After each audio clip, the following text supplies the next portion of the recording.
Oi, pessoal. Essa semana a gente vai resolver questões do vestibular da UERJ do ano passado, tá ok? Essa é a questão 8 do primeiro exame de qualificação, tá bom?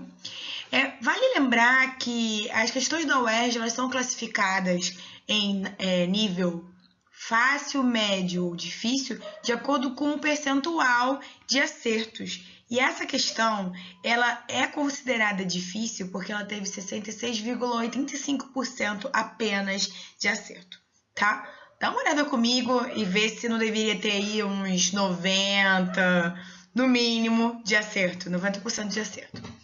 Com o aumento do efeito estufa, a chuva ácida pode atingir a temperatura de 250 graus Celsius. Na escala Kelvin, esse valor de temperatura corresponde a... Então, aqui é importante frisar alguns tópicos que não estão relacionados à questão, mas que são importantes que podem cair. O efeito estufa não é uma coisa ruim. O efeito estufa é uma coisa boa que garantia para o planeta Terra a água nos 3 estados possíveis, né?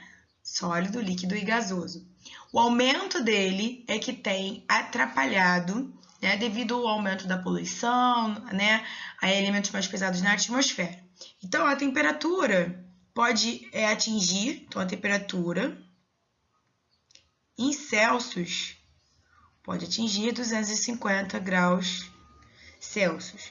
E ele quer saber em Fahrenheit. Para eu passar de Celsius para Fahrenheit, eu tenho que somar 273. E aí, com isso, eu vou achar a temperatura em Kelvin. Então, somando 250 com 273, eu vou ter 523 kelvins, que é a resposta letra D. Tá ok? E, como último tópico, que vale lembrar a partir dessa questão, lembre-se que a variação de temperatura em Celsius ela tem o mesmo valor em Kelvin.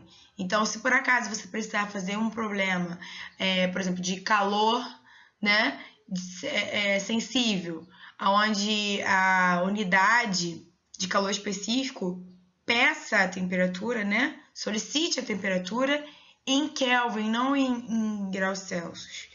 Então, lembre-se de que a variação de temperatura em graus Celsius é a mesma que em Kelvin.